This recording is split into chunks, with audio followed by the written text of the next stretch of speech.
Hey, NorCal Karters, it is May 6, 2024, and tonight we will be going over Karting 101, safety equipment, primarily helmets and driving gear. Tonight we have Michael Corby with Corby Concepts on.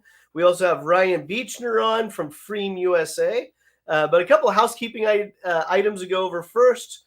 If you missed our past podcast, you can go on YouTube or Facebook videos.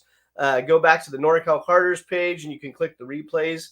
The past couple of weeks, Ashley was doing the upcoming events for May. So you can go back to those shows to see the upcoming events. You can also go to norcalkarters.com, click on the events tab, and see all of our upcoming events that are coming up this weekend. For example, Rock Cup USA. We will be at Sonoma. So that'll take place, and that's going to be a Saturday race. The reason I'm pointing that one out specifically is because it is Mother's Day weekend. They know you don't put races on Jesus or Mama.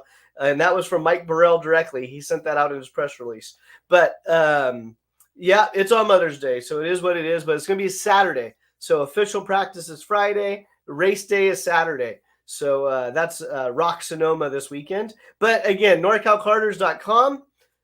Hit the events tab, and that'll show you all the upcoming events that we have posted for the year. And again, you can go back on YouTube, go back on Facebook on the videos so you can see what other content we've covered. We've been all over the place. We've had Joe Janowski on from NKA talking about insurance. We've had CRG chassis tuning, OTK chassis tuning, Burrell chassis tuning. You name it. We've had a lot of shows out there. So take a moment, go back and revisit. Also, we have, give me 1 second. I'm going to get lost in my tabs tonight, so bear with me. The NorCal Karters Fitness. So that is going on. We're on week 2 of the NorCal Karters Fitness. And give me a moment. I'm going to bring up Dr. David Jones's Instagram here. And it's not too late to join. You'll be a little bit behind, but we are doing the NorCal Karters Fitness. And if you go to Dr. David Jones's Instagram page, you can find the link for the challenge at the top in his bio right there. You fill out the form and he'll get you signed up. He'll get you up to speed. He'll send you the information for his app. But Ashley and I, we were the guinea pigs a couple of months ago.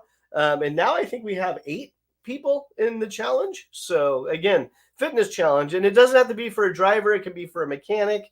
It could be just general fitness in general. For me, I wanted to lose a couple of pounds, more like 20.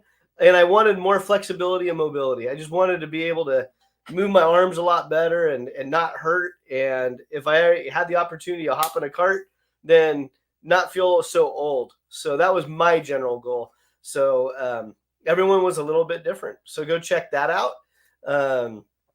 And then also, I'm kind of running through these really quick because I want to get to our guests. That's why we're doing the show tonight, is to get to our guests.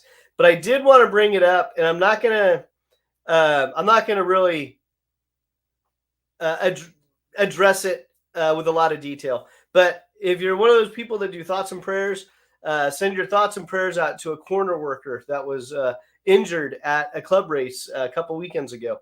So it's unfortunately sometimes these things happen, and it kind of wakes us up. It's like, oh, well, we need to do this, we need to do that. Phil Hand and I have been talking about doing a safety show for a couple of years, ever since we really started the live stream.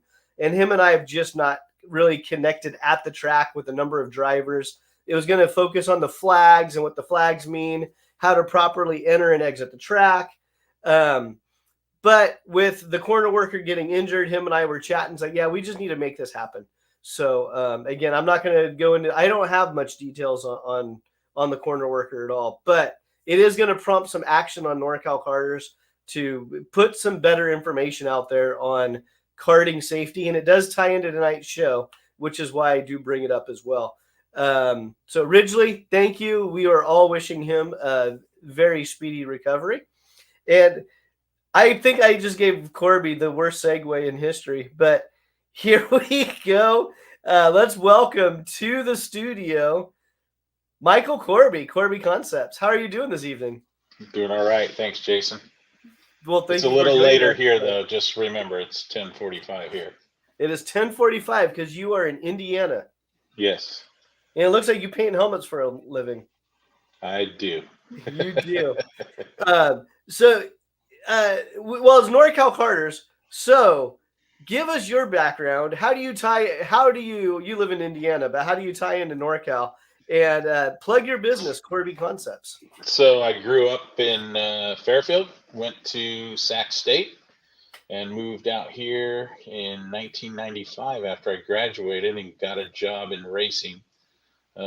Had started painting helmets on the side when I was in college and while I was racing out at all the tracks in Cali, especially NorCal, and then I moved out here.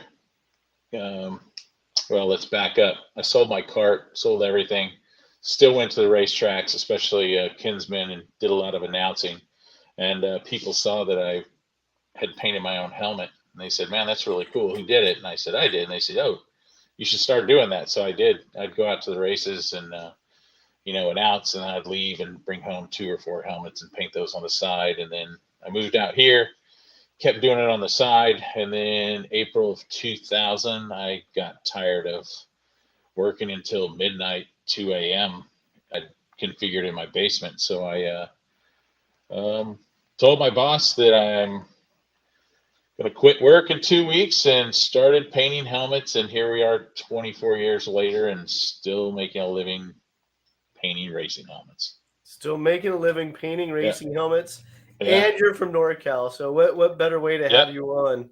Exactly. Still got that NorCal vibe, love going, man. Always.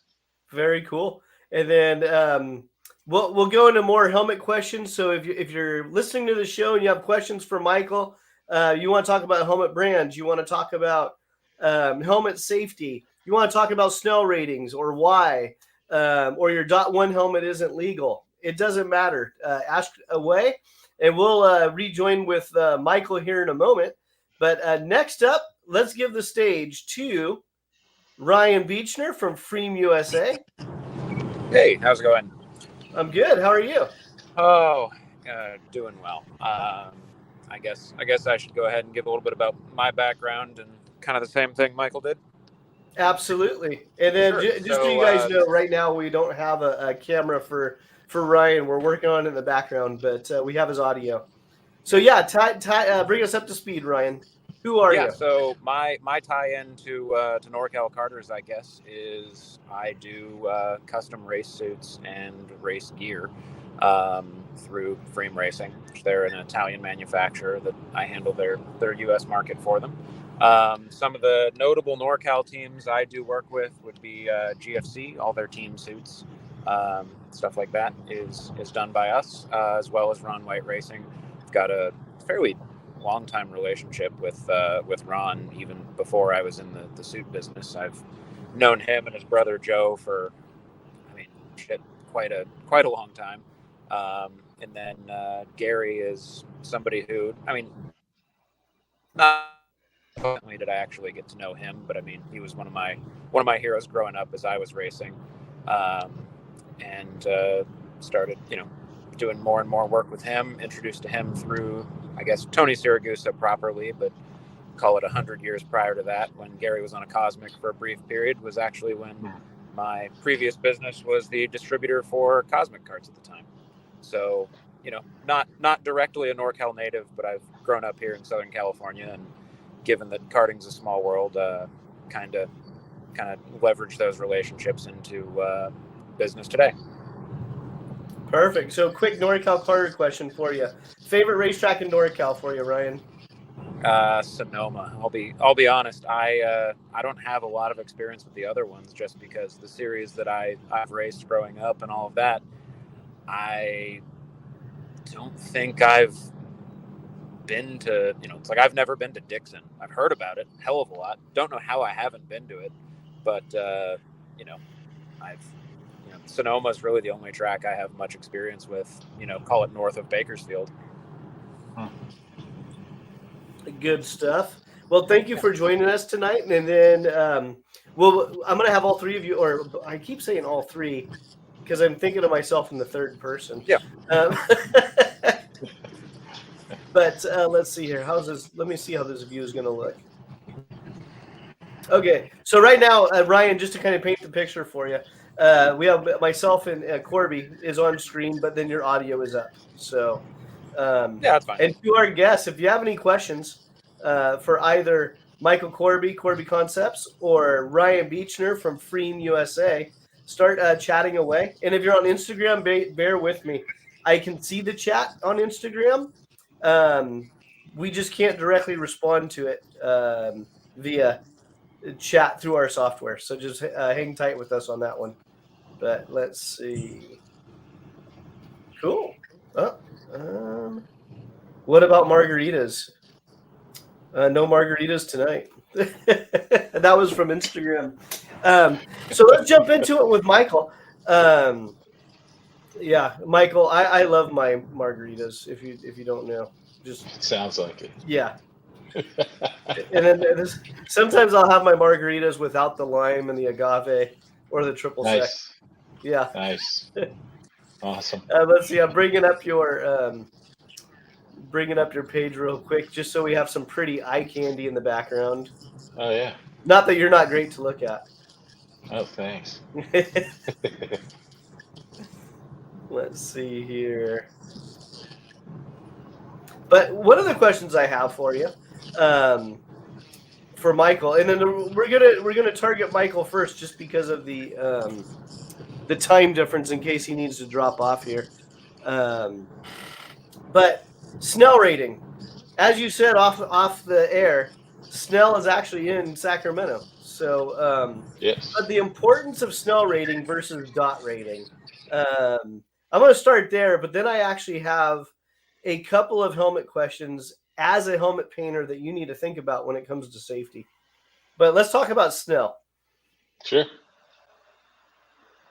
So it's basically been around for, gosh, I think it came around in the 60s. I don't know exactly when, but a lot of manufacturers just needed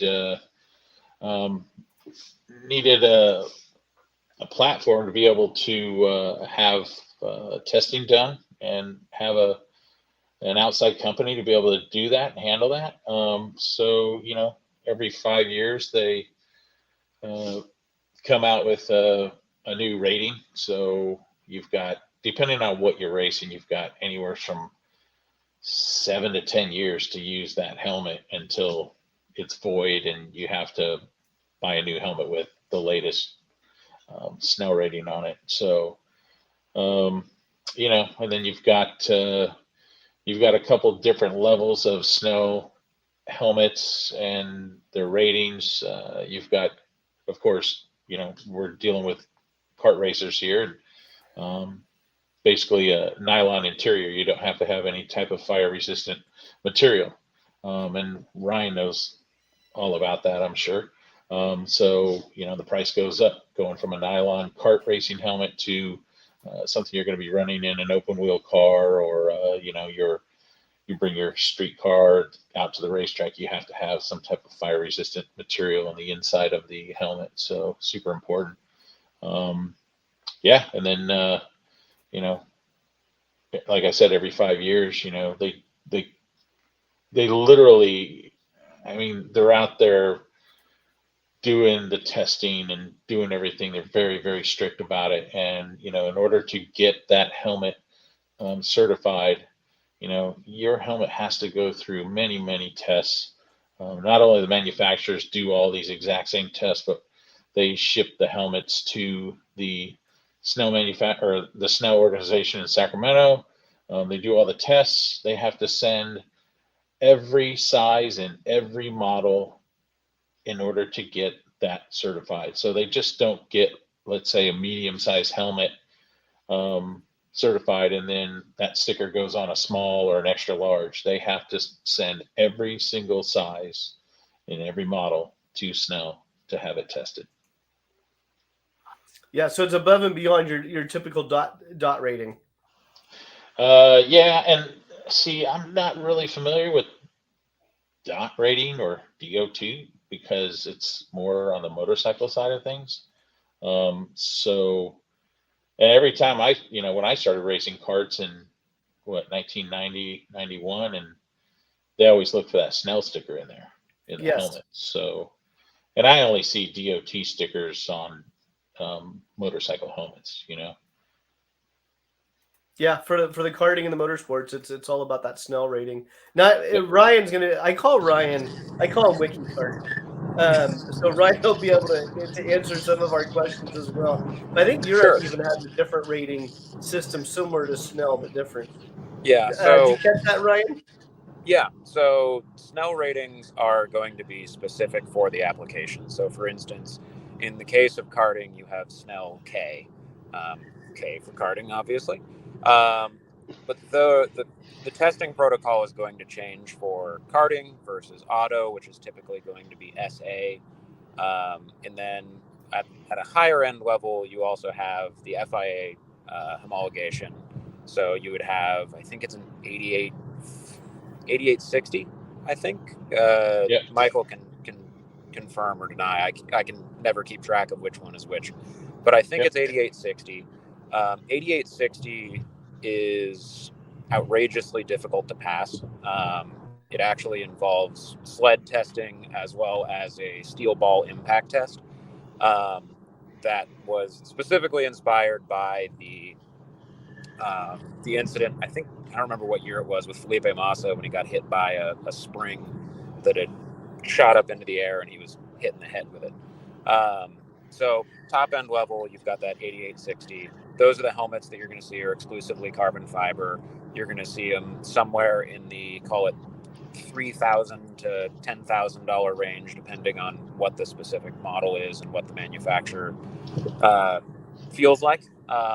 That's going to be your Arai, your Bell, your Schuberth, your Stilo, all their top of the line auto stuff. Those are going to be a fireproof liner, carbon construction. They're going to have that smaller eye port um, to go ahead and provide a little bit more level of safety. The karting helmets specifically are going to have a slightly larger eye port, and they're going to prioritize being a little bit lighter weight.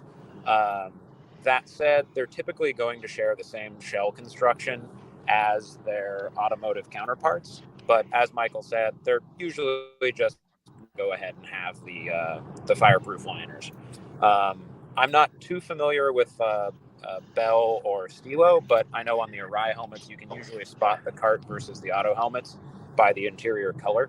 So any helmet interior that has the blue padding is going to be for karting, whereas black padding will be for their automotive fireproof stuff. Then you've also got the children's helmets in the CMR, which I believe is also an FIA standard. The CMR helmets sometimes will also pass the Snell K certification. The CMR standard came about, I believe, in about 2007, specifically for younger drivers under the age of 18. And the FIA prioritized lighter weight to put less strain on the neck, as well as, again, a wider eye port just to make sure that you had increased visibility.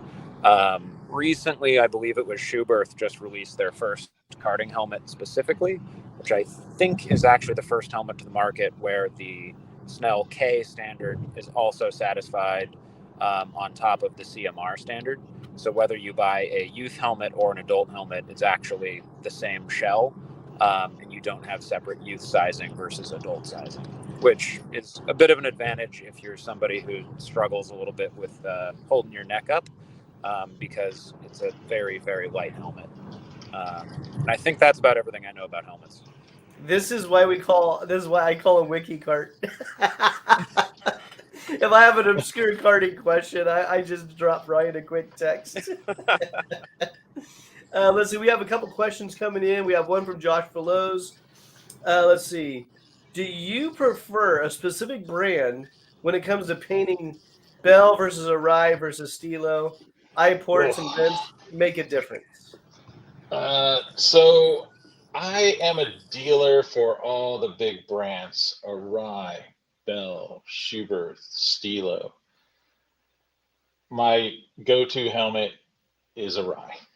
They are family owned and operated in Japan. Their quality control is second to none.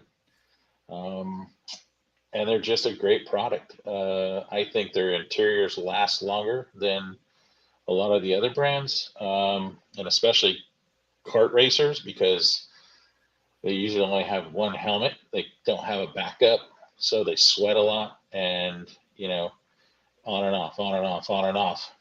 Versus a car, you might not be able to get as much track time, so you're not wearing it as much. So, and I've seen some brands where the interior falls apart in a year to 2 years. Arai, they're the best. And I know I'm going to get crap from people. All the others? Oh yeah, I know it. But you know what? I wear Arai when I go to the kart track. That's what I wear. It's a great helmet. Now, on that same topic, when you're working with your clients or your customers, and they're asking about different helmets without the generalization of go awry, the actual comfort or the fitting of a helmet on a particular face shape. Yeah. How do you address that? Yeah, and I tell people to try to. I don't carry a lot of helmets here in stock. But I try to point them to a dealer that has them available and go try on a few different brands if they have them, especially different sizes. So, there's some simple ways to measure your head to find out what size you should be wearing. And but like a good friend of mine, I saw him 2 weeks ago. He came to the shop, and I have a large Arai GP7. And he put it on, and it looked like it fit good, but he said after about 2 or 3 minutes, right on the top center, like right around his forehead, it started getting a little painful. So I said, you know what, dude? I said, I'm not going to sit and push this on you. I said, why don't you go down to the Bell Racing Shop, which is in Speedway, Indiana, and try on some of their brand, some of their different models, and he ended up buying one of those. So, and he just races his Porsche like once a month or two. So he doesn't need, a carbon helmet, and he was happy with it. And then he brought it over the other day for me to paint here in the next couple months. So, yeah. So, Nice. yeah, and you've got that on both ends. You've got somebody that loves the fit of a Schubert, but can't wear a Bell, or somebody that loves a Stilo because the cheek pads fit better than an Arai. Stick with what fits, and you'll be happier. Because the last thing you want to worry about on the track is an issue with your suit, gloves, shoes, or your helmet. Yeah, absolutely. Let's see. Then we have Josh Veloz again with do I need to be artistic and come with a design? Or are you able to help create ideas and designs? Yeah, and I did reply back to him. I said, no, you don't have to be artistic. I can work with him on designs and colors. So, yeah. Very cool. Yep. So just from personal experience, Michael and I were talking about this earlier. My only custom helmet was from Corby Concepts.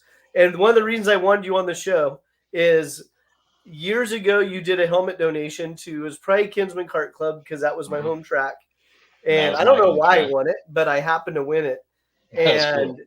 Yeah, and at the time, I loved the colors of Senna's helmet, and the blues, the yellows, and the green. It just, that color that he had in the helmet was just so unique. And I just told you, I was like, okay, those are the colors I want for sure. I want my initials on the back, and I want my number 13 embedded in my initials, and that was it. And I'd show you guys a picture of my helmet, but I was looking, and Michael and I were going through these earlier, trying to bring it up, but it's not showing through the camera. But yeah, and then most people watching this don't even know what those things are. No, they totally don't.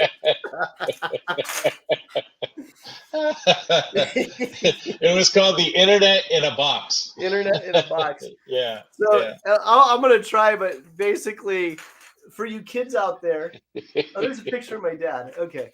So we used to have these things called cameras, but they weren't on our phone. And there was this stuff inside the camera called film. So there was a photographer that would go around the track. He would take pictures in the morning or on practice. He would then process the film on site, and he would put the pictures in these plastic things. And you Are we basically talking about the little blue viewfinder thing? yes, Yes. Oh, I've got a drawer full of them from when I was like 8. And Dale I just usually turned says, 32 I for have reference. some. That's yeah. awesome. So most of these are pictures of me with my Corby helmet on, but I can't Oh, get it that's to funny. show up on here. What year do so- you think that was, Jason, that I did that? Was it probably like late 90s? 90? Let's see. In this picture, I'm in my cart number is 13. So that would have been 97 or 98 because in Okay. 99 I Yeah. changed my cart number to 3. Yeah. Because I sucked, I got lapped. In 13 was just bad luck. I switched it to 3, then I started winning. That was definitely the problem. Yeah, well, that's the story I stick to. But during the same time, I was going to quit karting because I was so bad. And then I go, you know what? I'm going to give it one more shot. So I hired Damon Meek, our local hot shoe out here in the CR80 class. I hired him for four weekends in the off season between 98 and 99. The last race of 98 at Dixon, at a tri-county race, I finished dead last out of about 30 guys. Like, just dead last. In 99, in the 80 class, the first race of the season, I walked away with the win and just kind of never looked back at the local level in the 80 stuff. So most of it was actually because of Damon Meek and getting me onto a program of coaching and chassis setup, etc. But that's when I dropped the 13 and went with 3. So yeah, that would have been 98, 99. Okay. That was a while ago. Yeah, I remember. Yeah. I remember offering that, free paint job to the Kingsman Kart Club, and that was my favorite track, man. I used to love that track. I met Manuel Gidley there in 90 or 91 when he first started kart racing, and I grabbed a watch as I was pulling my cart out. He was on track just running like 4/10 faster than anybody else in that class. I was like, who is this dude? And then we became friends, and I started painting his helmets pretty much like from 92 on, and still paint all of his helmets to this day. So, Kinsman is of his earlier tonight. Let's see if I can bring him back up. What's that? There we go. Oh yeah. And then he has the sailboat on the sides. Yep. There you go. Yep. It's crazy, huh? Let me get to the question. Had that design forever. What's that? He's had that design forever. I think it's so cool. Yeah. Yeah. So, I did see one of the questions. Somebody asked, how long does it take to paint a helmet? Good question. It's what everybody asks. You have to be patient. You have to send us the helmet, and you'll have to wait. It can take anywhere from 2 to 5 months, depending on the workload at the time. Once I start working on the helmet, so I'll have the helmet sitting here. I have a part-time employee. He just preps helmets for me. So I'll have boxes of helmets. He comes in once a week, and I just say, do this one, this one, this one. And they might sit on the shelf for a month or two while I work on other helmets and designs for the new helmets. And then once it's on my bench, I usually get it done in about 5 to 8 days. So, and it's just, pretty much one a week is what I normally do. One a week. Yep. And I'll do anywhere from 65 to 75 per year. And I can vouch for this guy. He's not your typical helmet painter. He's not gonna disappear next week. He's been around for what'd you say? I think it's longer than 25 years. Well, it's 24 years full time and about 30 years. Yeah. So I guess you don't get that if you get somebody now, it might be around 5 or 10 years. And, Yeah. I know who the good ones are out there. We're all friends. Yeah. Let's see here. Ryan, you still with us? Yep. Oh, there you go. Okay. Let's see here. So we had a couple of mainly just kind of comments coming in. Let's give you some airtime off of the helmet subject, even though you did a great job answering the Snell question for us. Oh, real quick, Corby, are you taking new clients? Always. Always. Yeah. Yeah. Always. Yep. Let's see. Ryan, I'm going to put you on the spot out of the gate. Sure. I can go ahead and cover one topic that I see every time I go to a kart track, and it annoys me to no end because eventually someone's going to learn a very, very painful, very hard lesson. So I can get a karting suit on Temu or whatever from PakistaniPrinters.com for about $40. Yeah. How much? So why should I pay you $500 for a karting suit when I can get one from a Wish for $40? Okay, so first thing, in the name of inclusivity, I'll just go ahead and say you absolutely can do that. However, I would not suggest it. My suggestion would be to go ahead and get a suit, whether it's from us or from any of the other reputable brands who everybody knows. Sparco is great. Alpine Stars makes a quality product. OMP is good as well. Any of the big main manufacturers, as long as you're getting a suit from them that is not an indoor suit. Occasionally, I'll see people show up to the track with a Sparco.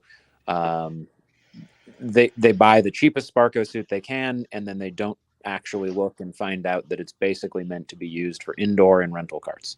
Those suits are not built to protect you in a competition style kart. The other thing is, if we're going to go ahead and talk about the Temu, Wish, Alibaba, Pakistani specials, if you're saving that much money, there is a reason why. First of all, is you should probably suspect materials may not be the same as the other suits. As somebody who makes suits that are customized and a lot of them are, cost be damned type things, I would always prioritize safety over the aesthetics. Don't save money on a suit because you think that's where you're going to save the money. One thing I try and explain to people is, how much money are you going to spend this season on tires? And those still aren't going to protect your skin. I'm very proud of the fact that we've had customers of ours, teams that we work with, etc., get in all manner of accidents, ejected from karts, thrown down the track, and I'm really proud of the quality of the materials that we use, and the fact that I'm yet to see any of our clients in a kart suit end up with any serious skin abrasions or injuries.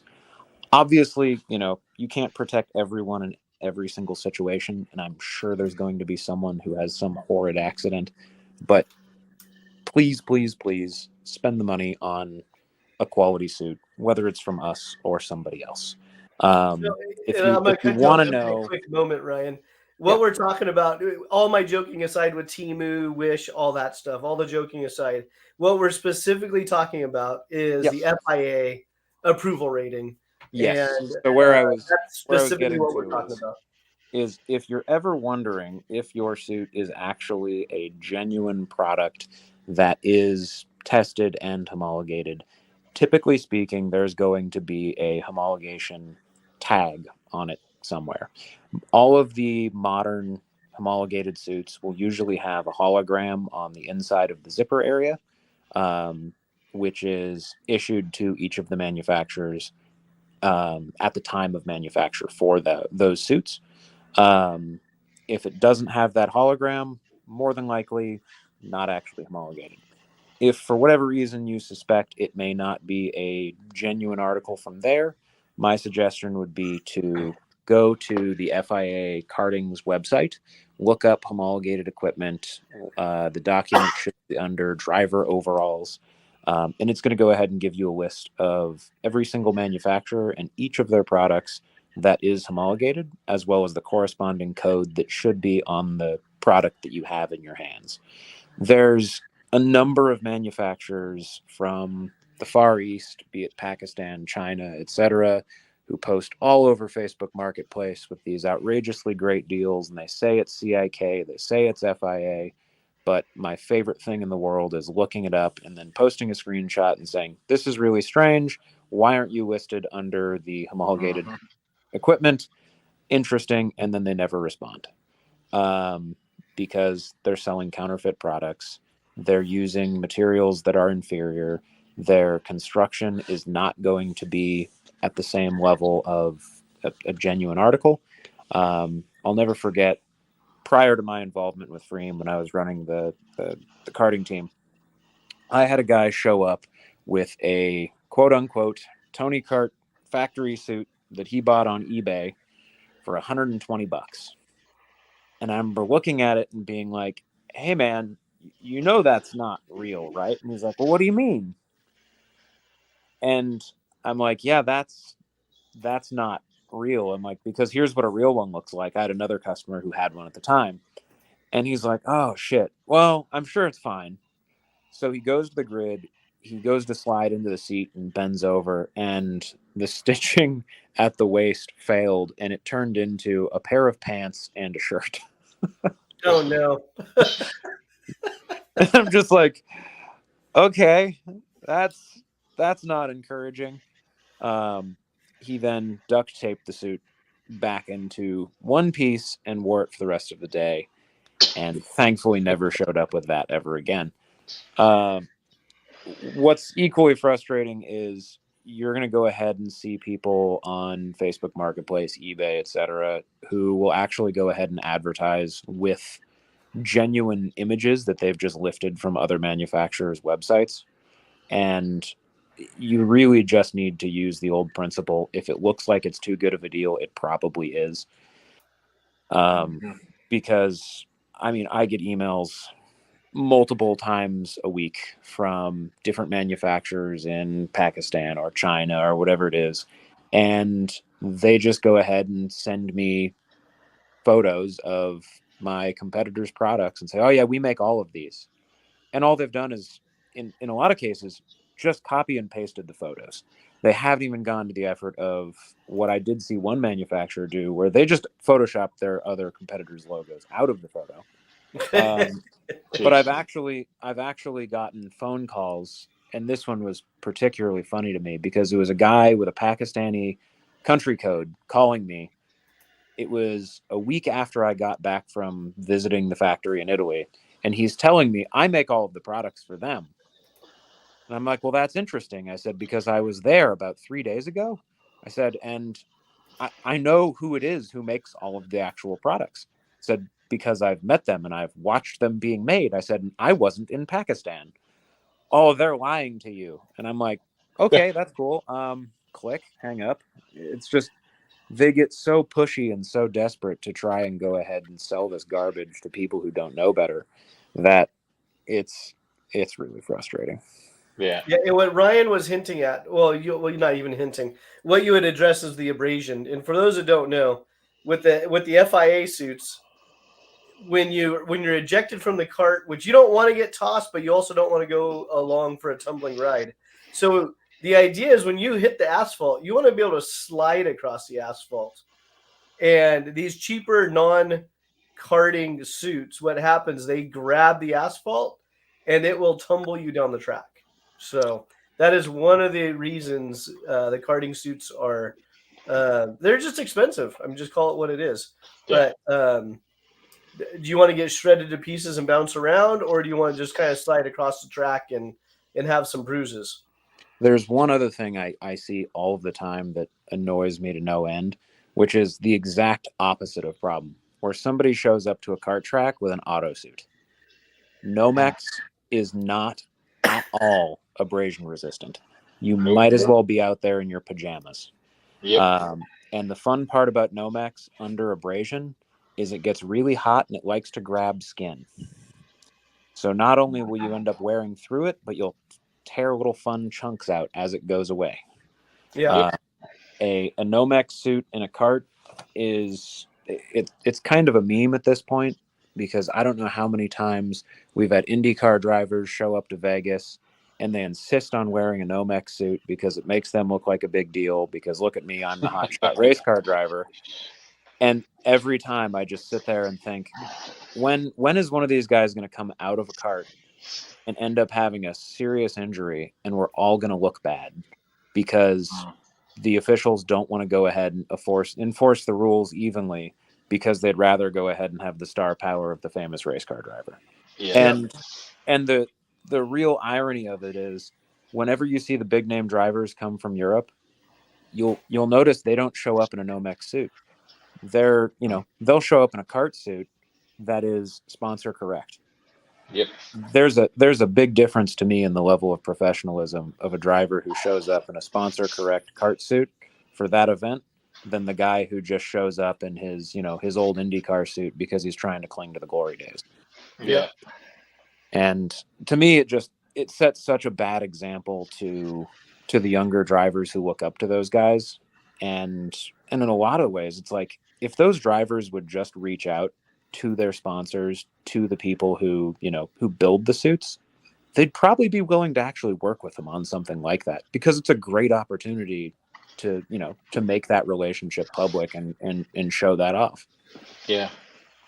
Now, Ryan, like for me with helmets, obviously when you go through tech inspection, they look for the sticker on the inside. Do they do any type of tech inspection on suits? Okay, so this is an embarrassing one to me on most of the industry, and I've had the conversation so many times.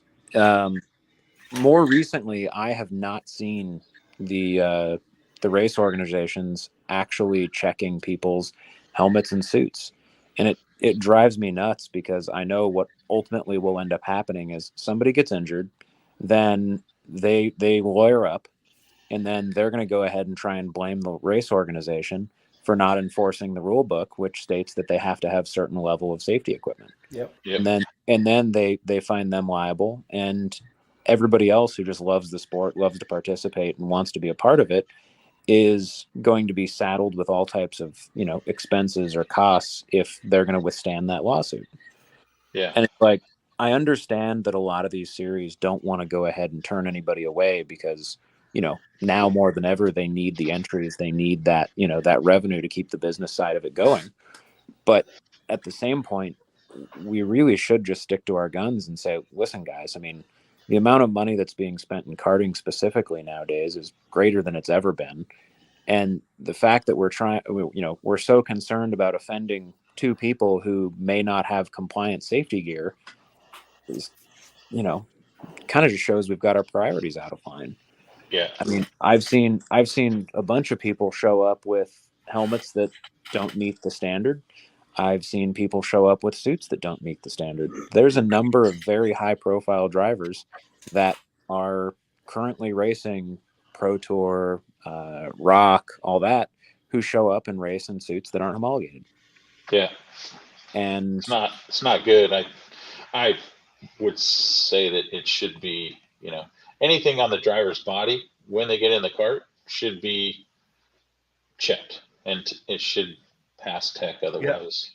Yeah. I mean, I remember back, when I was racing, that I used to use like these freaking garden gloves to race with, because they were like $7 a pair, and I'd burn through them like every 2 or 3 races, but nobody ever said anything. It's like, man, these things, you flip one time, they're gone. Along with your skin. Well, it's interesting you say that, because I don't think it was until a year or so ago that the FIA actually started looking at gloves and shoes. So yeah. Up until last year, and specifically this year, when they're finally starting to roll the requirements out in Europe, they had a little bit of a snag behind the scenes, because we've been talking about it for the last almost 3 years now, and we're just now starting to see products showing up that have been homologated,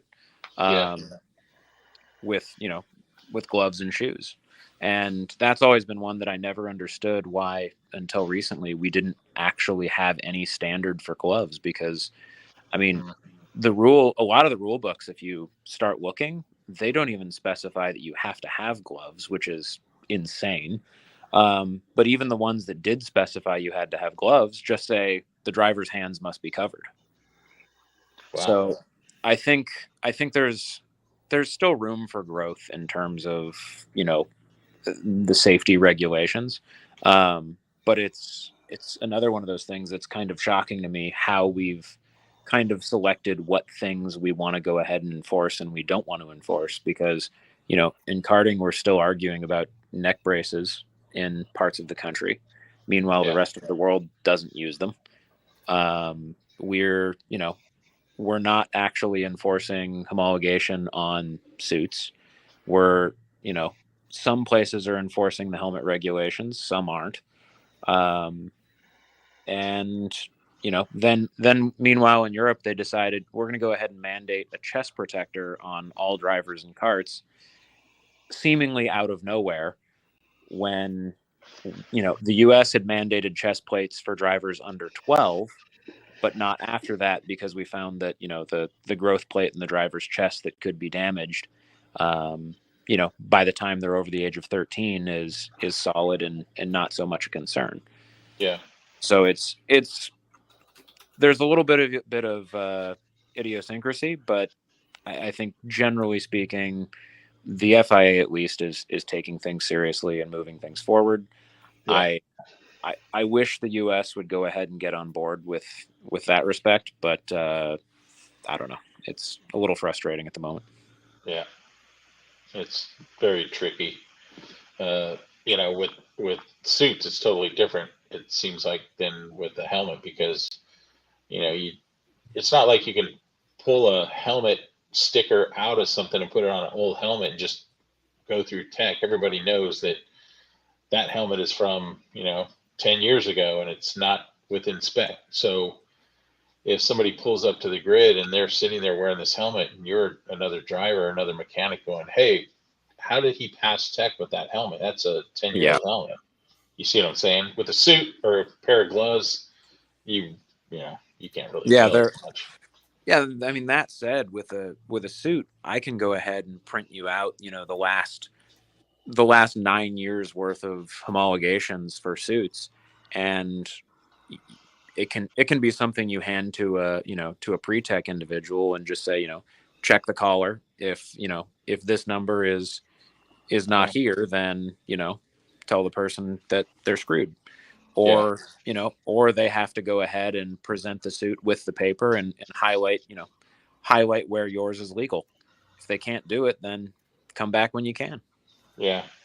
I mean, but I also understand that puts more strain on the organizers, and a lot of the organizers are operating on kind of a skeleton crew, because it's difficult to find people who are willing to go ahead and volunteer their time, whether that's being compensated at some level or the other, because a lot of these people, Jason's not doing this stuff because he's, getting rich. He's doing it because he has a passion for the sport.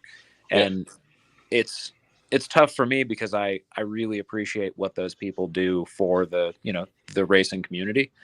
And I don't want to go ahead and unduly saddle them with another responsibility. But at the same point, I feel like it could be beneficial, but is it tenable? Yeah.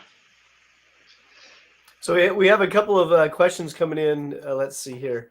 Besides hello, Shane, is Shane Shipley, the name from the past.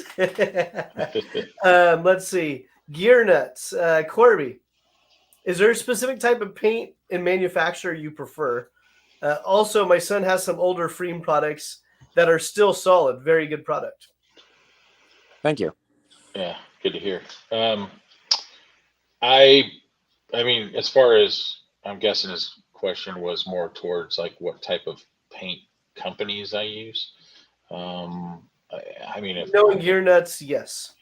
anything that I like, I'll buy. I don't care.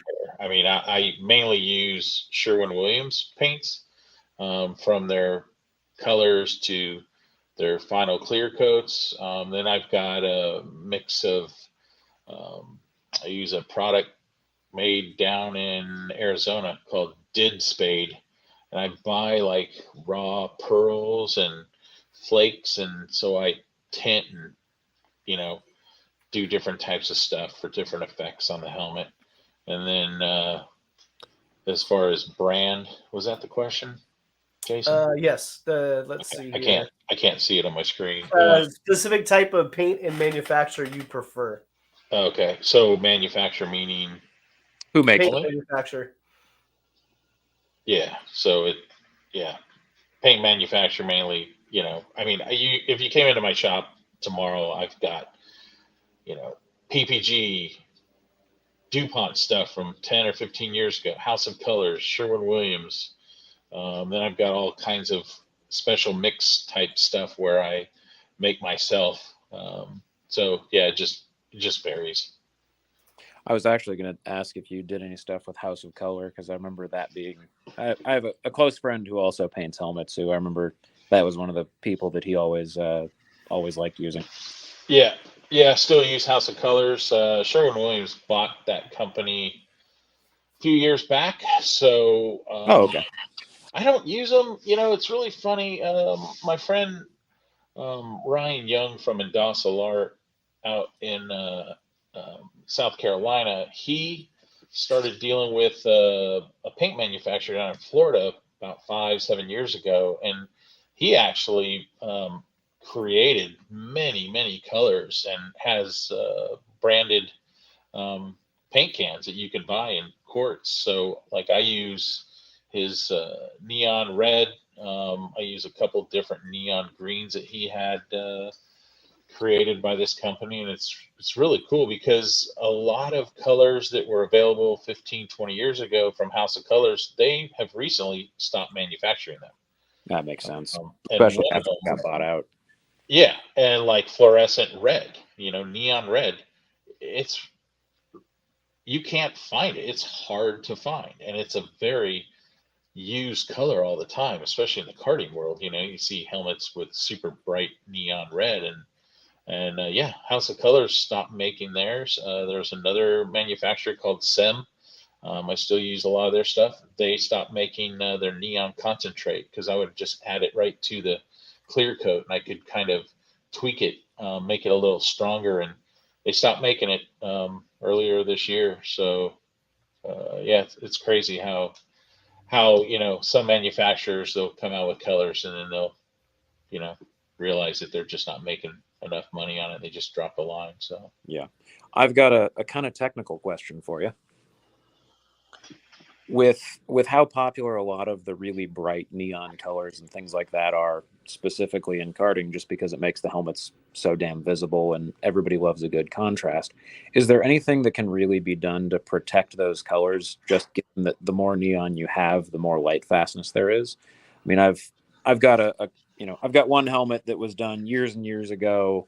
I think it was my first painted helmet was by Savage, and some of the neon orange, slightly starts to turn yellow or wash out over time. And I know that's, you can't really avoid it, but is there anything that can be done or that you might do to kind of extend the useful life on that? Or is it just, keep the thing hidden in a helmet bag as long as you can? yeah, you can't add any type of special clear over it.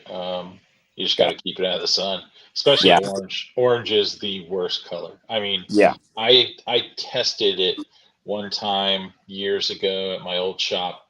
Used to have a window that would, in the mornings the sun would come through and it would be beaming down on a couple helmets that I had sitting there, and I would let them sit and dry right there while I was working on other helmets, and I sprayed a test panel neon orange, and I purposely let it dry. I put a little sticker over it. I put it in the sun. 2 hours later, I peeled the sticker away, and you could literally see the light fastness of it lighter In and 2 hours. darker in 2 hours. Yes, it was Wow. the Oh, wow. weirdest thing. So orange is really bad. The trick to getting orange like super, super bright. I've played around and tweaked different base colors because they always say you got to put a light color down first for a neon, especially, if you want a bright neon red, you want to spray white. That's what they always say. But, if you look at a helmet and you can see like a little edge of white around that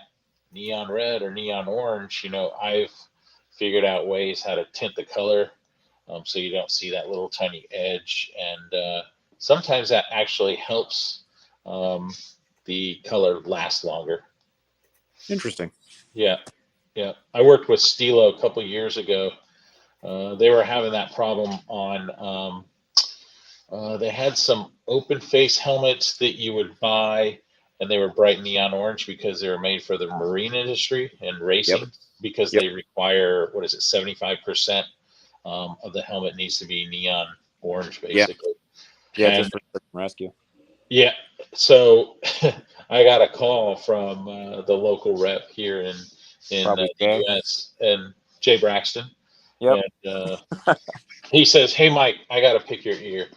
Manufacturing in Italy at Stilo is having a problem with these helmets. By the time they get down to the assembly line, they're already changing colors." So I started asking them about what their natural lighting is inside of their shop.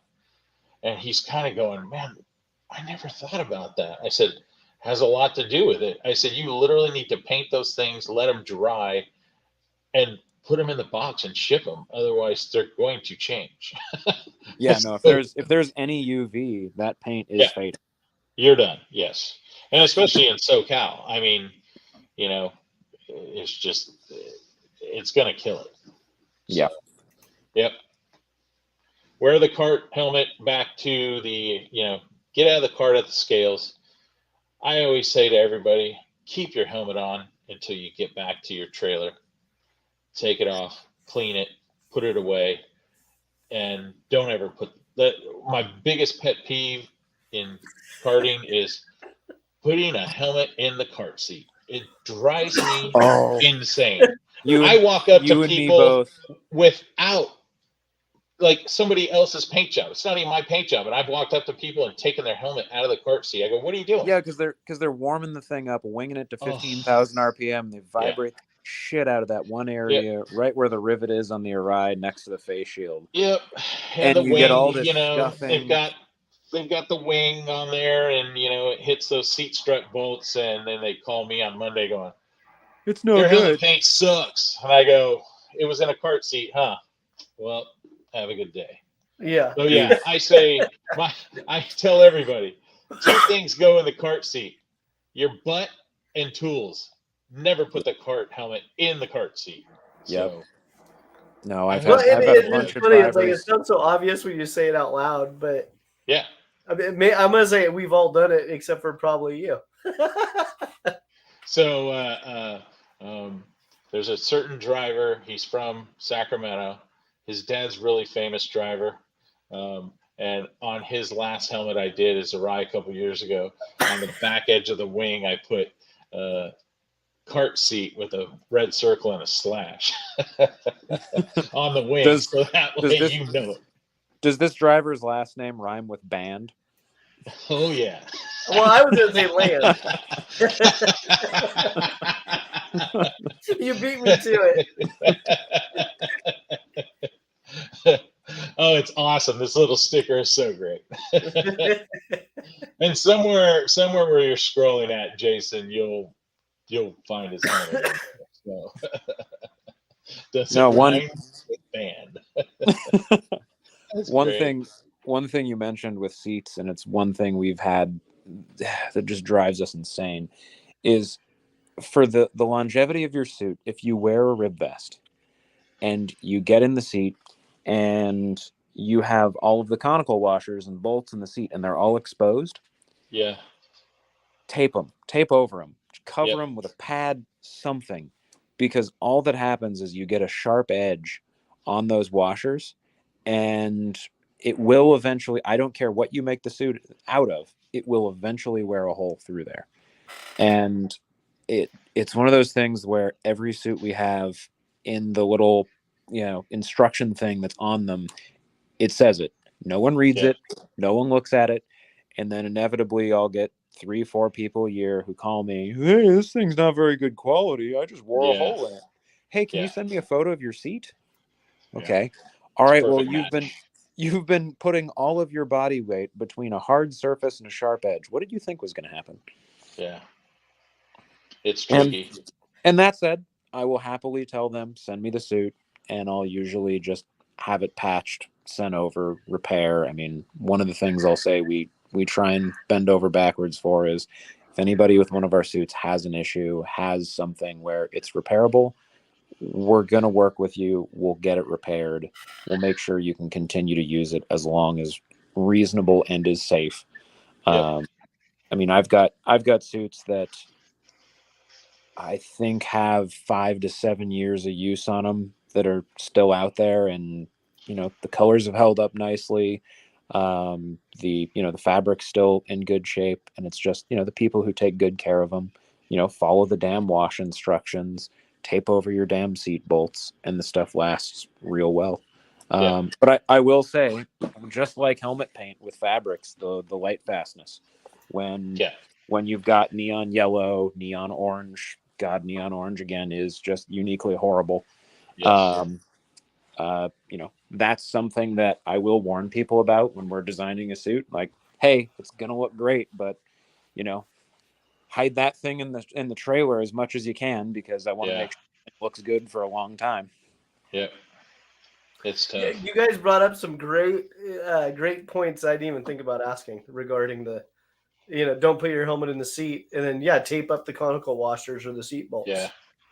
Just little things like that. Little That things, yeah, that you literally learn over many years, and you're always trying to make a product better, especially with the suits. I mean, man, all it takes is uh, a track that's counterclockwise, and the bolt that's coming through on the seat strut on the right side is just protruding a little farther than normal, and in a day of races, man, you can chew through that material fast. yeah, Yeah, and the other one is a lot of people don't even consider it, but when you mount your seat struts, if if the mounting face of the seat strut is not parallel to the actual surface of the seat, that bolt is going to get cocked at an angle, and the lip and the edge of that bolt will oftentimes not sit flush in the conical washer and will stick up Uh-huh. slightly.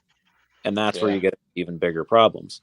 And Uh, from a cart setup standpoint, you don't want to mount your seat struts in such a way that you have stress in them at a without any actual load.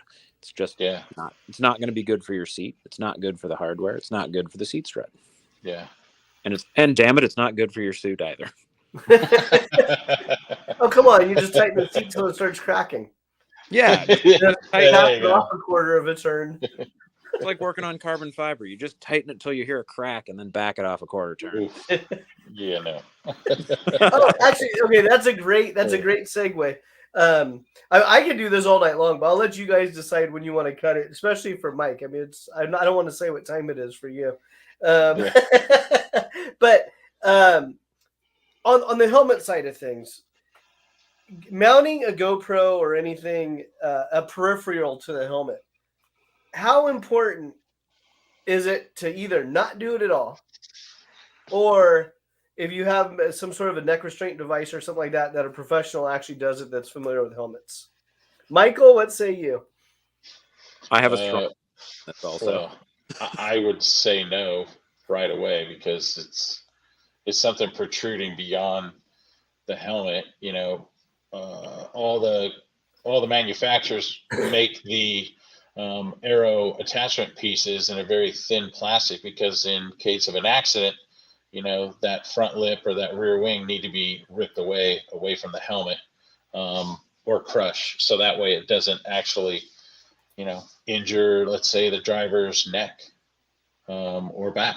uh, I've seen people hand make super thick rear wings for Arai helmets, and I guarantee you they're not going to break away, and even some of them I've seen painters mold them in, which is Yeah, a big, but Mike, big no-no.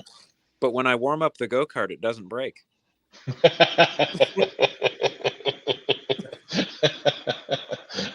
As long as you're hitting 18 to 19,000. Leave it to Ryan to stir the pot. ICA certified. I'm aging myself with my RPMs, right? Like the old Perilla days. Yeah. The fact I can match your RPM call out to engines doesn't speak well of me either. So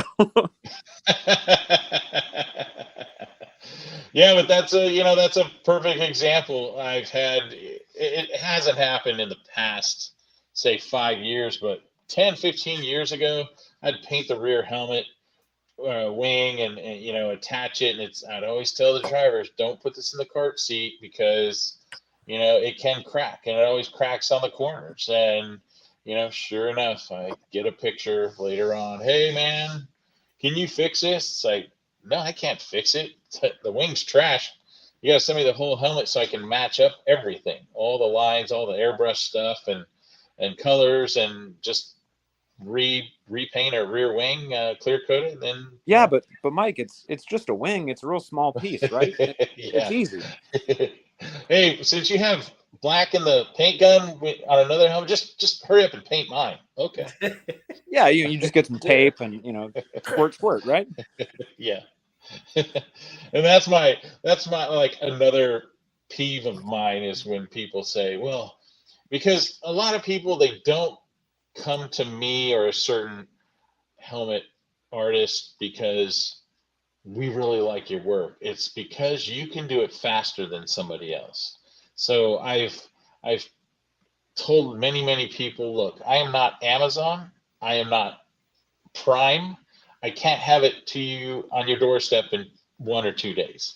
You're going to have to be very patient because our society has become so infatuated with instant gratification.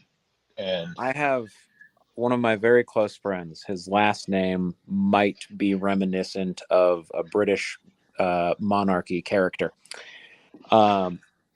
I've only ever heard good things about your lead times compared to some of what I've heard of his, which is, yeah, I gave him the helmet like 8 months ago. I still haven't got it back. oh, that sucks. Yeah.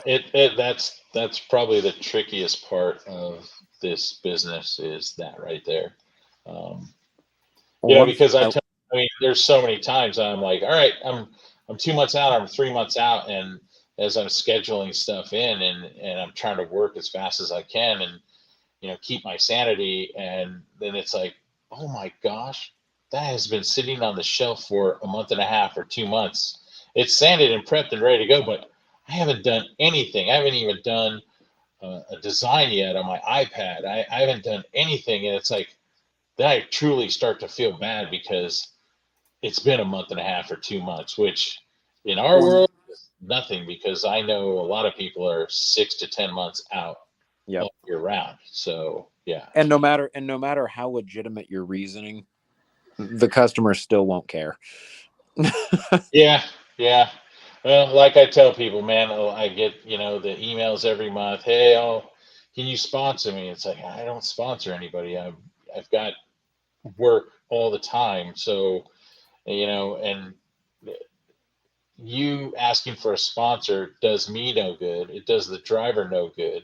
What does me good is the guy that waits 4 to 6 months and he keeps getting pushed aside. And then that guy sends me 5 or 10 other helmets because people see the quality of work that I've done for this one driver.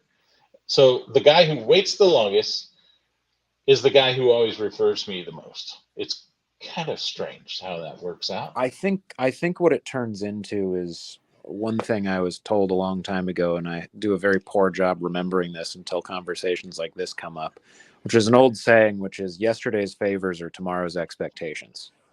Yeah.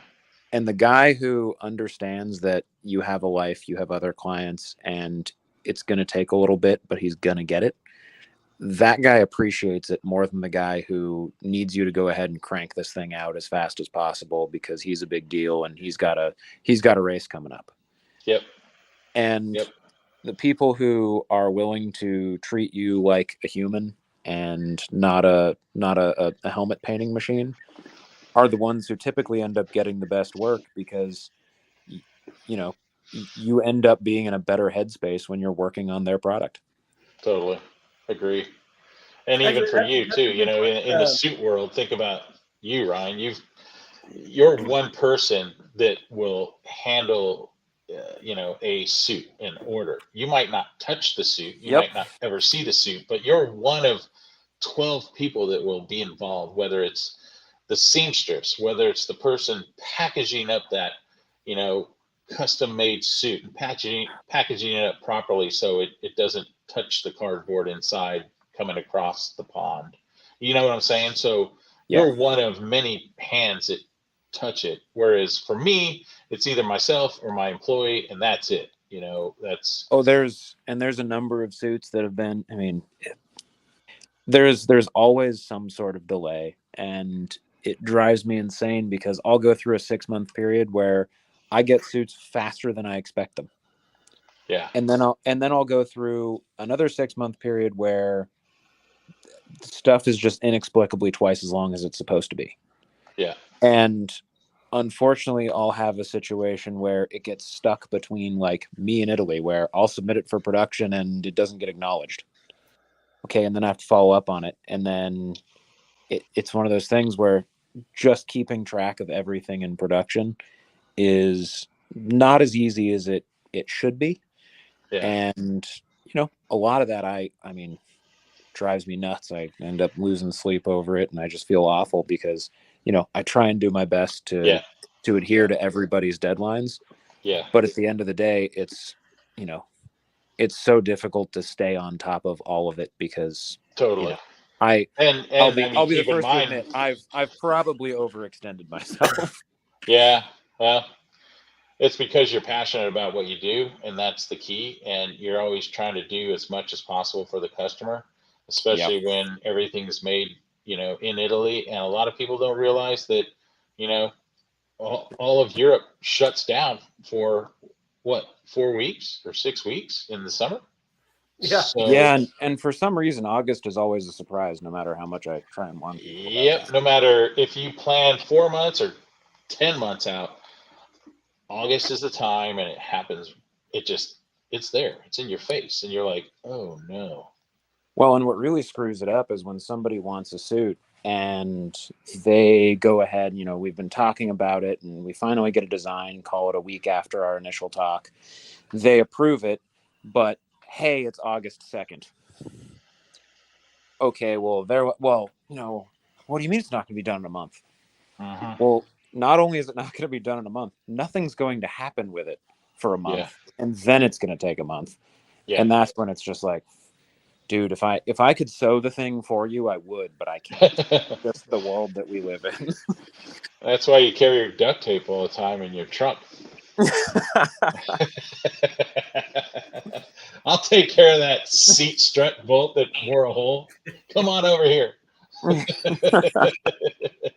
Go to the other part of the trailer. Take that off. Okay, hand it to me. Thank you. What color was the suit? Let me get my corresponding duct tape.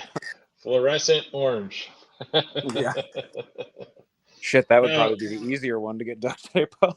Right? Find me navy blue duct tape. Yeah.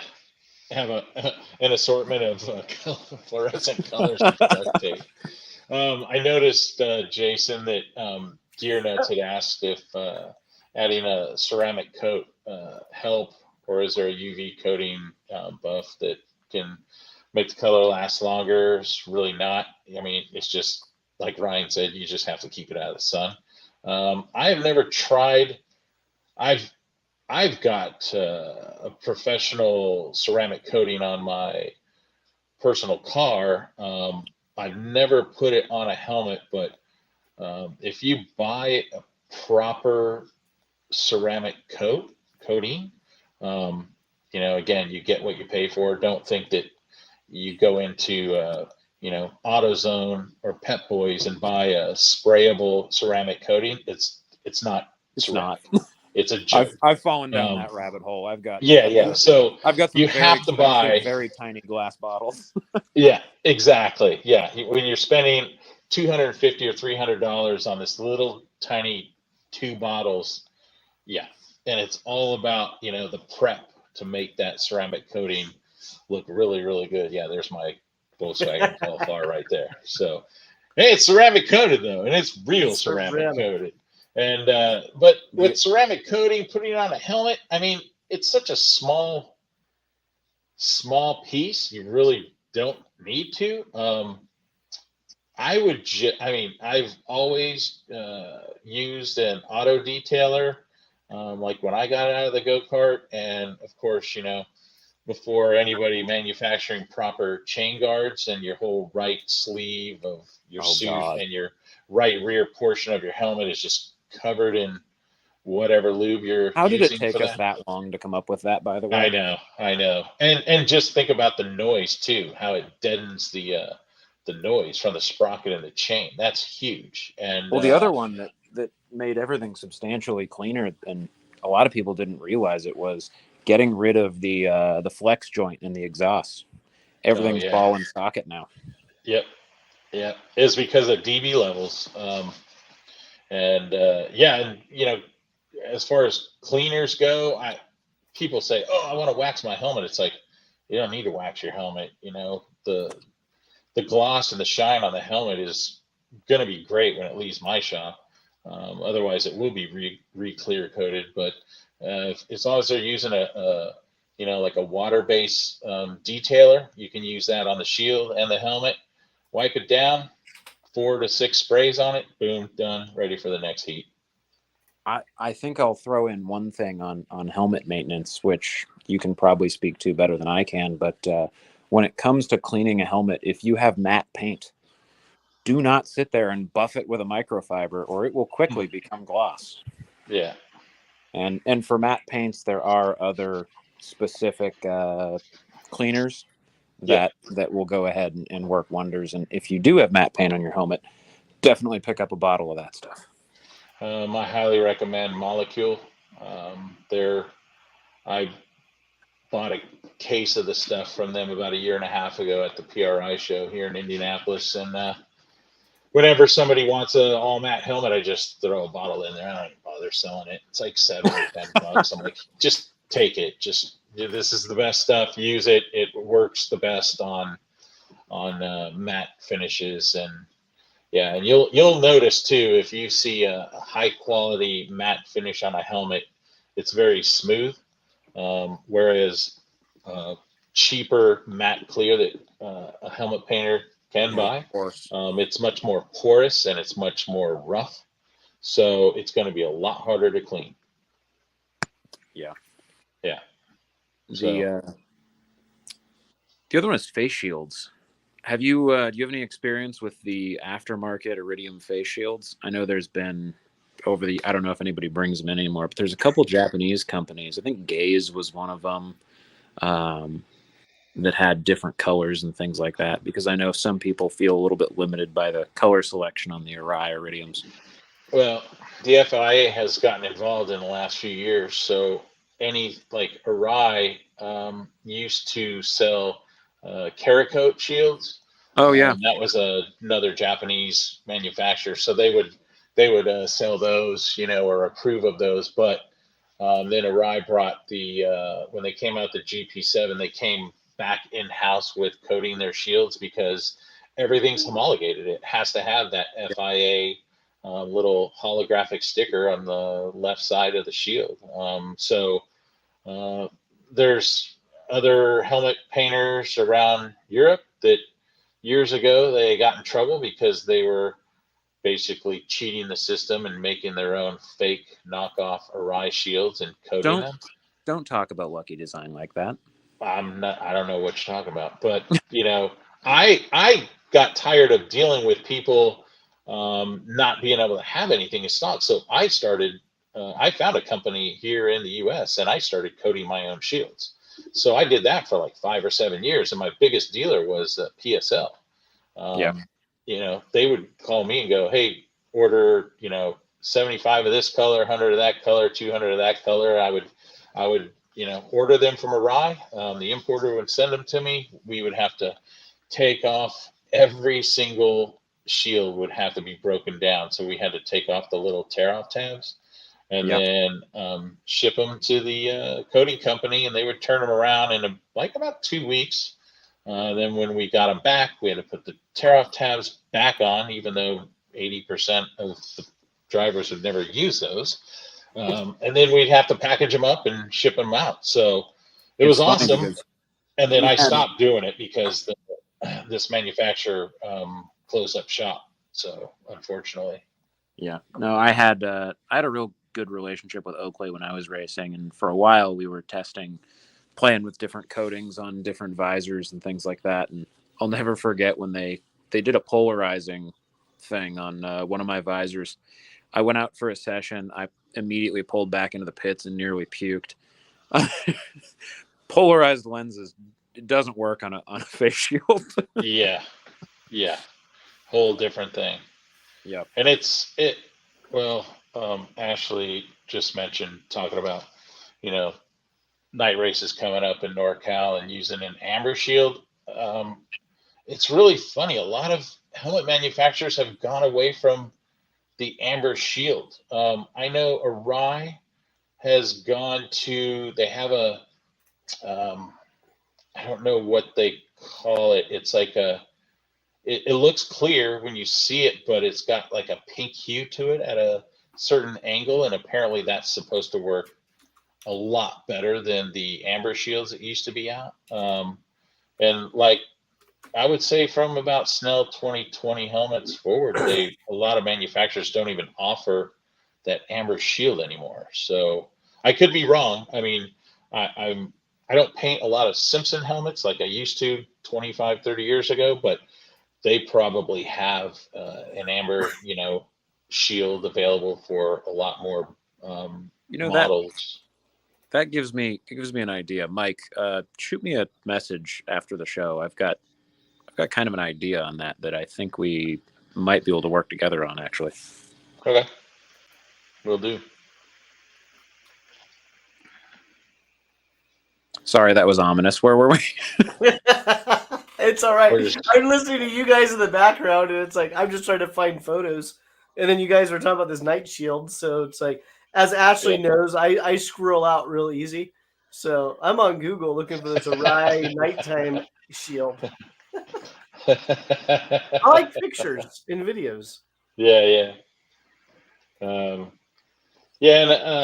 it's always good to keep updated. Whenever somebody asks me, oh, well, what about the models? What about this? What are the accessories that they offer? I always point everybody directly to the manufacturer's websites. Stilo's awesome. Bell site's unbelievable. Arai site's good. Schuberth, actually, you end up going through their importer, which is HMS Motorsports on the East Coast. But, the information and description that they give of everything, whether it's the interior or the exterior or the venting or the shields that they offer, it's, everything is just very well. It's very descriptive and tells you anything and everything that you need to know about stuff. So, would you have any of those shields on your Instagram, Corby? What was that? Would you have any of those shields on your Instagram? Probably not. No. Okay. There is one. What was that, Ryan? Oh, so there is one thing I wanted to mention that I don't think we've touched on, but when you guys were talking about how people find different helmets fit and things like that, a lot of people don't know, but I know this is specific to Arai, but I'm sure the other manufacturers offer this. One thing that can make a big difference to how a helmet fits is actually the cheek pad thickness. And yes. Arai sells a variety of different thickness cheek pads. So if you were to try on a helmet and you like the way it feels at the top of the head, but you feel like it's too tight in the face, you can order thinner or thicker cheek pads to go ahead and kind of tailor the fit. And I think you can do the same thing with Bell, and I know Schuberth has the option as well. Stilo does too. Okay. They all pretty much do that. They'll go up like I think 5 mil up or down. So, Yeah. and there's a lot of IndyCar drivers out there that have, custom specific where, if they wear a medium shell normally, but isn't that awesome? The neck. If I had to guess, that post is like 2016 Pokemon Go. What are we? Yeah, something like that. And there's a lot of pro drivers I start talking to every once in a while because most of the time, like when I paint a Bell helmet for an IndyCar driver, I usually am just ship the shell. So Yeah. once I paint the shell, it goes back and they put everything in it. But you start talking to the drivers and they'll say, "Oh yeah, I just wear the regular crown piece in there, but I wear, one size smaller or one size larger in the cheek pads because of the balaclava that they wear is a certain thickness, so they feel more comfortable with that, thinner cheek pad." So Yeah, especially when you get into the like the drag racing stuff, that'll be a much thicker Nomex. Oh yeah. And I remember one of my best friends for a while was had been sponsored by Schuberth when he was doing some Formula Car stuff and then World Endurance Championship stuff. And I remember asking him, and he's like, "Well, they have a 3D scan of my head." He's like, "So I don't know how the off-the-shelf one fits." Doesn't know why. He didn't know how the off-the-shelf helmets fit because they just had a 3D scan of his head. That's what Marcus Ericsson's always told me too, because I painted his helmets for the last 2 years, and I said, "Is your head scanned? Is that what they make all the time?" He goes, "Yeah, I've never even tried on like a stock out of the box Bell helmet." So, because he wore a ride from karting all the way up to F1, and then Bell approached him in F1, like a second year in F1. They said, "Hey, we've got our program and support." So that's one of the main reasons why they immediately did a scan of his head, and then they just start. So, like from the manufacturer, Bell manufacturer in Bahrain, they literally have like one and only Marcus Ericsson crown liner made specifically to his shape. It's crazy. Yeah, no, and a lot of the manufacturers for those stuff can actually 3D print I think it's an EPS liner. And they basically just, hey, we know what the head shape is. We'll make a negative of it. And then we know that, the thinner foam and fabric covering will go ahead and make up for the rest of it. So here you go. Yeah. Yep. Exactly. It's crazy. So, Man, good job. Yeah. It's after I midnight know. here now. Well, you guys just kept going. Well, I'm feeling my 32 miles on my gravel bike before this, so I'm like, whoa, yeah. Oh, are you? Well, how about I'll give you the screen. You can say your peace outs and your sign off. And Yeah, but sure. I definitely appreciate you joining the show tonight. And you guys covered actually a couple of topics I didn't even have on the notepad, like with the seat stuff and everything. That was great. Yeah. I mean, the sky's the limit. I appreciate you doing this, Jason. Is pretty awesome. Brian, we'll keep in touch here. We'll talk some more about some other stuff. I've got to hear about your gravel bike because I'm a fellow cycling nerd. Oh yeah. I gravel, road a little, and a lot of mountain bikes. So got it. Yeah. I mean, growing up in California, racing BMX bikes for 10 or 12 years, and then getting in the mountain bike scene early on, it's just a lifestyle. So yeah, for sure. Yeah. So, but yeah, I mean, looking out there to the future, Corby Concepts, we are actually slowing down right now quite a bit. I've probably got 8 or 9 helmets in here. So, we're taking new work in anytime. We can sell you a helmet, accessories. I'm a dealer for all the big brands. Look forward to working with some new customers, especially if you're from NorCal and where I'm from. Absolutely. Yeah. And then what is the best way for people to reach you? I know you and I talked about Instagram for the photo gallery, but what's the best way for people to reach you? They can go right to the website, which is corbyconcepts.com. I haven't updated the site in a while, but it points you to the gallery and Instagram.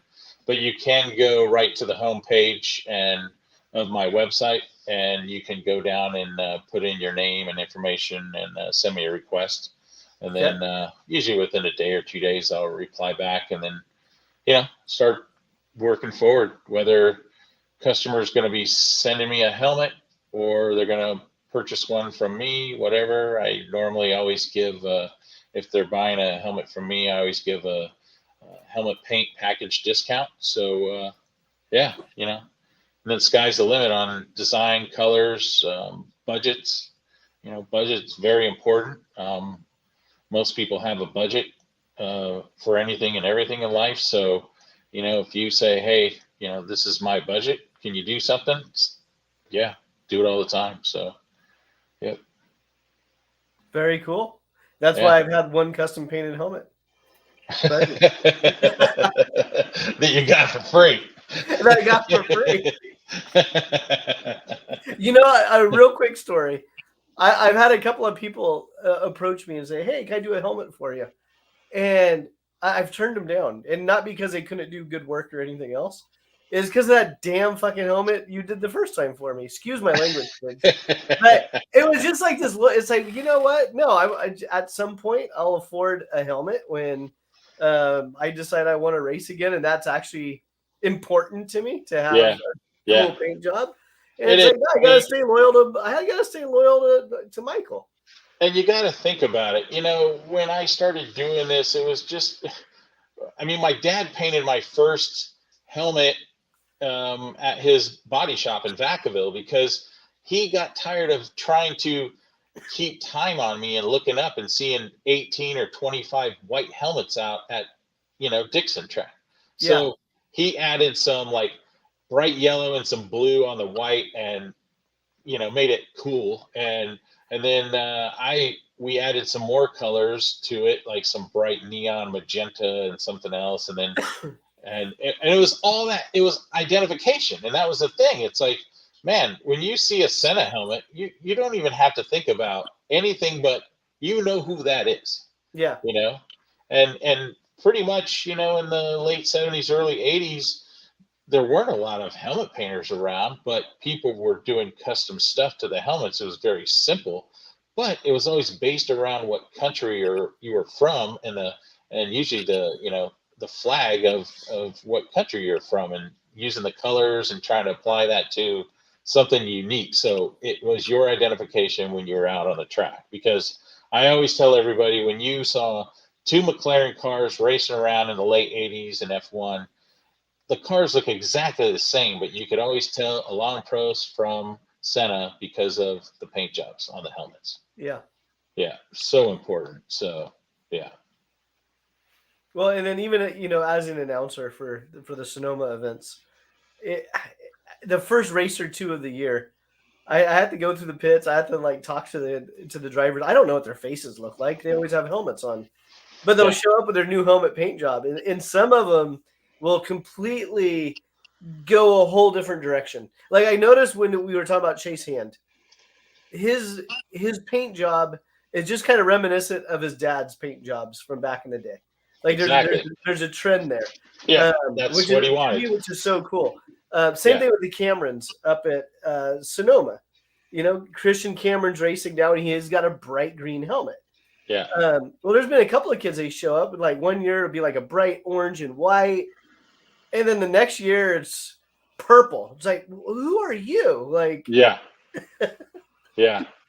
And I think nowadays, especially in kart racing, I love being able to take a helmet and somebody calls me every 3 or 4 years and say, hey, order me this helmet, this model, and this size. And then they say, do what you've done in the past on my helmets, but let's just update it. So I'll tweak it and just make it look a little fresher than the one from previously. So yeah, that's, I think in kart racing, a lot of people have gone away from the simple stuff. Everything's gotten so much more intricate.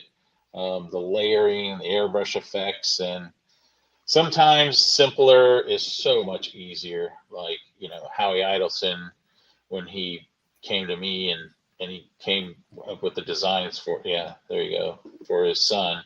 And he said, man, I said, don't you want to add a bunch of little airbrush effects and stuff? He's like, nope, this is it. Bright neon orange, very simple. I can see him quicker on the track when I'm, on the watch. It's like, Yep. all right, that's it. So I'm guessing everybody knows, Dane, that's his identity now. Those two little stripes right there and the name on the top, and boom. Yeah. It's him. So, yeah. Very cool. Yeah. Well, So, again, thank you for joining us tonight. I know it's real late for you. yeah. Thanks. Appreciate it. It was awesome. And look forward to maybe doing it again soon sometime, next year or something. Yeah, we'll have to freshen up our content. Yeah, for sure. Very cool. All right, Corby. Thanks for tuning in. All right. Thanks, and everybody. We'll catch up later in the week or something. Yeah, for sure. Take care. All right. Bye. See you guys. Bye. All right, Ryan, you there? And then there were two. Then there were two. Let's see. You're not on a camera yet, are you? No, I'm not. Okay. Are you in front of a computer or are you watching the live stream? I've got my cell phone. That's about it. Okay. So it's probably too small. I basically. I can see. What's that? I can see. Oh, you can see it. Okay. Yeah. So I'm just kind of scrolling through your Instagram page. Let our listeners know how they can get a hold of Ryan Beechner at Freem USA. What's the best way? Yeah. Email's easy. Ryan at Freem Racing USA, or excuse me, Ryan at freemracing.us. Or, on our website, if you end up getting the phone number there, it will go directly to me. I'm happy to answer questions if you're new to the sport, if you're looking to get some of our products, if you're looking to design a custom suit to match that fancy new Corby Concepts helmet. If you're working with a team and you want a suit to go ahead and, bring that little bit of professionalism to the table, then I'm happy to help you. You don't need to come to me with a design. You can basically let us be as much or as little help as you need. And we'll get you sorted out. If you're brand new to karting and some of our products are a little bit too much, but you just need some help on what you should look for and some general guidance, I'm happy to help with that as well. At the end of the day, my job, in my opinion, is just to make sure that everybody has a good experience with the brand, and whether that means it's time to buy a product from us or not, so be it. I just want to make sure that we're a resource that everybody has. And if you have an old Tony Kart My Talks and you don't know what the homologation tag means, call Ryan. Yeah, I was going to say, if you want to do another episode that is not related to safety gear and you just want to go ahead and do old obscure kart crap, I am happy to go down that rabbit hole. You're the kid. Oh, and there's Ryan, Ryon. Yes, I do apologize. Parents can't spell. Yeah, Ryon. Well, Ryan, thank you for joining us tonight. No worries. Had a good time. It's good to be back, and if there's ever another opportunity, I'm happy to jump on with you guys. Absolutely. I mean, we're always looking for good content to bring to racers. Our target is it's kind of that newer guy or more of a local club type guy. But yeah, just providing that information for them. Yeah, exactly. So, all right. Well, I've got to jump off. I appreciate you guys having me, and I'm sure we'll be chatting in the future. Perfect. Thanks, Ryan. Thank you. Bye. Bye. All right. So if you guys missed it, that was Ryan Beechner and Michael Corby. Ryan Beechner, Freem USA, and Michael Corby, Corby Concepts. And we were talking about driving suits and helmet safety. And just remember, if we all get one person in the sport, we'll double by next year.